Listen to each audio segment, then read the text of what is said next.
Ну вот сейчас Еще попал, да, нажал. Прям Рефери на выход. внимательно смотрит на... Увлекся при этом. Все, бой остановлен. Бой...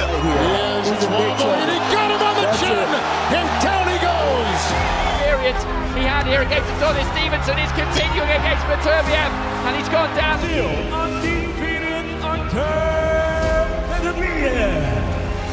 Sahabat tinju dunia, jika ada petarung yang sangat mematikan dan mengerikan saat ini, maka Artur Beterbiev lah jawabannya. Dan dia tidak lama lagi akan melakoni laga brutal tepatnya di akhir pekan ini. Semakin menarik jika membahas tentang laga penuh gengsi dan ambisi itu, tentu saja karena banyak pro kontra dan perdebatan akan siapa yang dijagokan menang dalam laga tersebut. Dan hal itu wajar karena masing-masing penggemar pasti mempunyai alasan tersendiri tentang bagaimana idolanya akan memenangkan pertarungan hebat itu. Sejauh ini banyak yang menjagokan Dmitry Bivol sebagai pemenang dalam laga itu, meski masih hanya sebatas prediksi. Tentu saja terdapat dua alasan yang jelas dan pasti kenapa Dmitry Bivol lebih diunggulkan dalam pertarungan tersebut. Pertama adalah karena faktor usia, dan yang kedua, Beterbiev baru pulih dari cedera lututnya. Saat ini usia Artur Beterbiev adalah 39 tahun, lebih tua 6 tahun dari Dmitry Bivol, sehingga mungkin akan menjadi pembeda dalam laga brutal nanti. Usia Artur saat ini dapat dikatakan sudah mendekati usia pensiun bagi seorang petinju, meski itu juga sebuah pilihan. Sebagai penggemar tinju, tentu saja kita harus memberikan rasa hormat terhadap kemampuan Artur Beterbiev yang tetap mampu mempertahankan stamina terbaiknya di usianya yang sudah mulai menua dan tetap berada di level tertinggi dalam sebuah olahraga yang sangat keras. Kemudian, Beterbiev juga baru saja dalam pemulihan cedera meniskusnya yang mengakibatkan laga ini tertunda. Lantas, apakah dua hal tersebut akan bisa dan mampu menghalangi langkah dari seorang Artur Beterbiev untuk dapat melengkapi gelar juaranya di 175? Ya, petinju brewok asal Rusia ini menggenggam sabuk gelar kelas berat ringan WBC, IBF, dan WBO. Dia dikenal sebagai juara dunia paling menghancurkan saat ini. Ia adalah juara multisabuk yang tidak dapat dibendung oleh siapapun. Tidak ada petarung profesional yang mampu menandinginya, dan Beterbiev telah menghabiskan waktu selama bertahun-tahun sebagai gladiator di level tertinggi.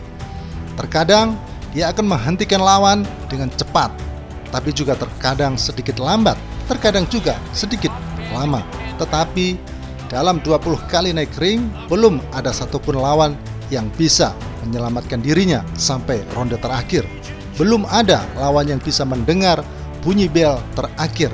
Semua tumbang di tangan sang gladiator. Namun, akhir pekan ini, sang gladiator Artur Beterbiev akan berhadapan dengan lawan yang punya level hampir sama dengannya. Belum terkalahkan. Bedanya, rasio KO lebih kecil, yaitu dengan 23 naik ring, Dmitry Bivol menang 12 kali dengan KO. Tetapi, tetap saja nama Dmitry Bivol menjadi sebuah lawan terberat Artur Beterbiev untuk saat ini. Bivol adalah pemegang gelar kelas berat ringan WBA, satu-satunya sabuk yang belum dimiliki oleh Beterbiev di kelasnya. Tidak terkalahkan seperti Beterbiev, Bivol sendiri dikenal juga sangat kuat, meskipun bukan raja KO. Pukulan Bivol juga keras dengan gerak kaki dan timing yang sangat luar biasa. Bivol memiliki gaya yang meyakinkan banyak orang bahwa dia mungkin satu-satunya orang yang bisa mengalahkan Beterbiev, pemegang gelar terpadu di divisi 175. Gaya maju mundur sambil melemparkan 1-2 pukulan membuat Bivol mampu merebut bahkan mempertahankan gelar WBA-nya sejak 2017 hingga sekarang ini. Namun, berhadapan dengan sang gladiator, apakah hal itu bisa menyelamatkan Dmitry Bivol? Penggemar tinju tentu saja sangat menginginkan mereka akan saling bertukar pukulan sepanjang ronde. Tetapi hal tersebut akan menjadi sebuah bencana bagi Bivol. Memang sangat enak dilihat bagi para penggemar tinju, namun menjadi kerugian tersendiri bagi Bivol, sehingga kecil kemungkinan jika hal itu akan terjadi.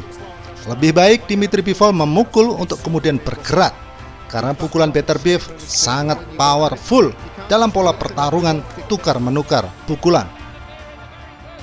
Bivol mungkin bisa menahan salah satu pukulan dari Beterbiev, tetapi jika Beterbiev terus-menerus melemparkan pukulannya dan pada dasarnya ia tidak membiarkan Bivol bernapas dengan bebas, inilah yang membuat Beterbiev sangat berbahaya. Ia menangkap lawan sekali, lalu melemparkan pukulan dan lain lagi, lalu terus-menerus hingga selesai. Itulah bagian terbesar dari gaya Beterbiev. Ia tidak pernah membiarkan lawannya terlepas. Jab, footwork, kondisi. Bivol harus pintar, harus berhati-hati, harus memiliki pertahanan yang baik, harus fokus, dan Bivol harus berada dalam kondisi yang terbaik.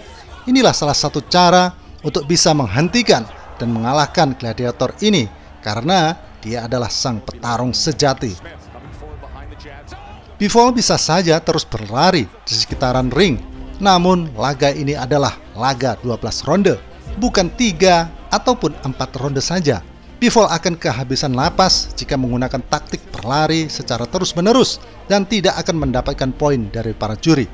Bivol akan kelelahan dan pada akhirnya dia akan menerima hukuman berat dari sang gladiator. Bivol akan sering dipukul dalam pertarungan ini karena dia akan dipaksa untuk beradu pukulan dengan Beterbiev, entah ia mau ataupun tidak.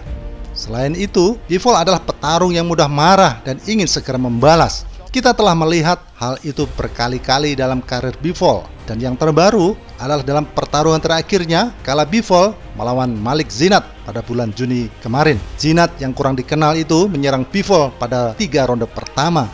Lalu Bivol marah dan mengejar petarung Libya itu untuk menjatuhkannya pada ronde ke-6.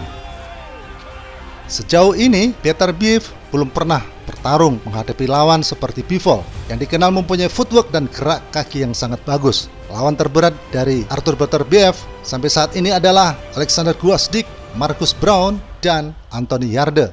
Namun, ketiganya juga musnah ditelan bumi. Bivol akan memberikan perlawanan berbeda, bahkan mungkin bisa memberikan kekalahan bagi Artur Beterbiev, meskipun itu akan sangat sulit. Namun, tetap saja segala sesuatu bisa terjadi di atas ring tinju. Bivol harus membuat laga berjalan sampai 12 ronde jika dia tidak tertangkap lebih cepat, karena hanya itulah kesempatan yang bisa membuat Artur kewalahan. Akan kita lihat, saya benar-benar tertarik untuk hal itu. Saya tidak tahu, saya selalu persiapkan diri untuk pertarungan 12 ronde. Demi kerja keras, jika pukulan saya mendarat, siapapun akan terbang. Pada saat yang sama, kami tidak berpikir soal KO. Itu bukan hal utama dalam tim kami. Tidak bagus jika Anda bertarung dengan satu skenario. Anda harus lebih cerdas, kata Beterbiev. Artur Beterbiev berbicara dengan lembut, namun dia tetap mengancam. Dia tidak pernah membutuhkan dukungan untuk menjadi petinju yang percaya diri. Kekuatan KO-nya telah membuat semua orang mengakui akan kehebatannya. Dalam setiap pertarungannya, Beterbiev selalu tampil habis-habisan, menguras segala kemampuannya untuk menang lebih cepat. Karena itu, bertarung dengan petarung selevel Bivol, Beterbiev harus betul-betul dalam kondisi puncak. Laga Artur Beterbiev versus Dimitri Bivol ini diprediksi akan berlangsung sangat sengit.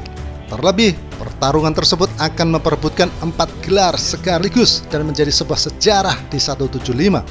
Siapapun pemenang dari laga ini bakal mempertahankan rekor 100% kemenangan. Sementara bagi Artur Beterbiev, laga ini juga menjadi sebuah ujian untuk melanjutkan tren 100% kemenangan KO. Siapapun pemenang dalam laga ini, maka ceritanya akan tetap terus berlanjut. Apakah akan tetap di kelas berat ringan ataupun akan naik ke kelas penjelajah? Yang jelas, apakah tetap di 175 ataupun penjelajah, tetap saja lawan yang sangat kuat akan tetap menunggu mereka. Di 175 ada David Benavides, David Morrell, Joshua Buatsi, dan lain sebagainya. Di penjelajah tentu saja Sang raja yang belum pernah terkalahkan dari Australia tetap menunggu di sana, Jai Apataya. Akankah mereka akan berani memberikan kesimpulan, akankah naik ataupun tetap? Kita tunggu saja.